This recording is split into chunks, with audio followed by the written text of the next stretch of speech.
नमस्कार, स्वागत आहे तुमचं आपल्या मम्मीज कोल्हापुरी किचन अँड लाईफस्टाईलमध्ये। आज आपण बनवणार आहोत उपवासाचं थालीपीठ।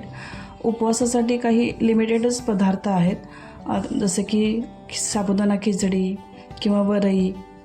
पण आज आपण हेच पदार्थ वापरून कुठलीही भाजणी न वापरता आपल्याला उपवासाचं थालीपीठ बनवायचं आहे। अगदी खमंग आणि खुसखुशीत होतं, करायला एकदम सोपं आहे।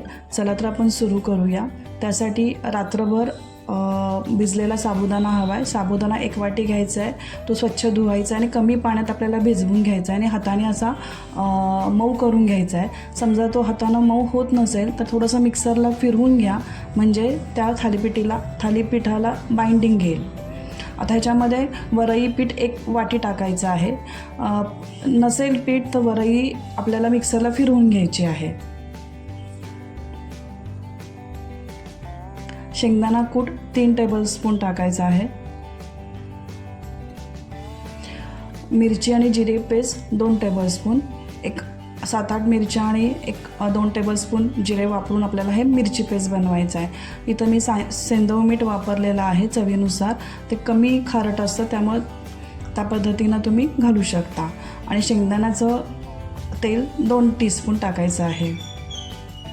तर हे सगळे पदार्थ आपल्याला व्यवस्थित मिक्स करून त्याचा पिठाचा गोळा बनवायचा आहे। पाणी थोडं थोडं वापरायचं आहे, एकदम पाणी घालायचं नाही। तुमच्याकडे जर अवेलेबल असेल तर तुम्ही शिंगाड्याचं पीठ अर्धी वाटी किंवा राजगिरा पीठ अर्धी वाटी वापरलं तरी चालेल, आणखीन थालीपीठ खुसखुशीत होईल।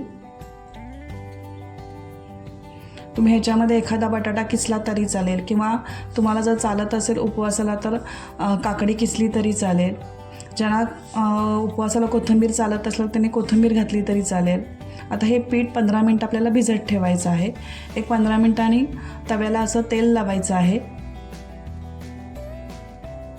आणि एक छोटासा गोळा किंवा तुम्हाला ज्या साईजचा थालीपीठ हवं आहे त्या साईजचा गोळा घ्यायचा आहे, व्यवस्थित गोल करून घ्यायचा आहे आणि पातळ जाड तुम्हाला जसं हवं आहे त्या पद्धतीनं थापायचं आहे।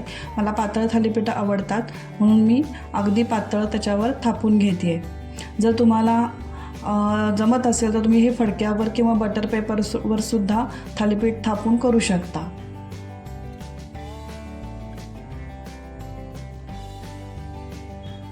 अशा पद्धतीनं आपल्याला पातळ थालीपीठ थापायचं आहे।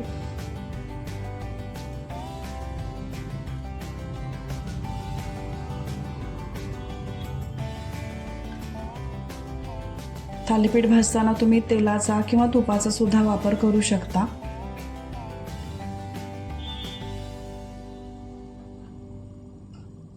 आता हे डायरेक्ट गॅसवर तवा ठेवायचा आहे। सुरुवातीला 2-3 मिनिटं आपल्याला गॅस मोठा करायचा आहे। थोडंसं मी इथे तेल सोडलेलं आहे। तुम्हाला जर तेल कमी हवं असेल तर इथं तेल नाही सोडलं तरी चालेल, तरीसुद्धा थालीपीठं छान उलटतात। आता झाकून ठेवायचं आहे। झाकून 2 ते 3 मिनिटं आपल्याला ठेवायचं आहे। त्यानंतर बघूया थालीपीठ शिजलेलं आहे आणि मोकळं पण झालेलं आहे। आता आपण परतवून घेऊया। जर तुम्हाला थालीपीठं मऊ हवी असतील तर लगेच तुम्ही उतरवून गरम गरम खायला घेतली तरी चालतील, पण ज्यांना थोडीशी कुरकुरीत हवी असतील तर थोडंसं तूप लावून आणखीन दोन्ही बाजूनी भाजलं तरी चालेल। आता मी ही दोन्ही बाजूनी छान खुसखुशीत भाजतीये।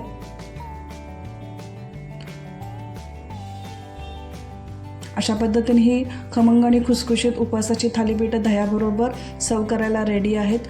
जर तुम्हाला ही रेसिपी आवडली असेल तर लाईक करा, शेअर करा आणि परत भेटूया अशाच नवीन आणि खमंग रेसिपींसाठी। तोपर्यंत मस्त खा आणि मस्त राहा।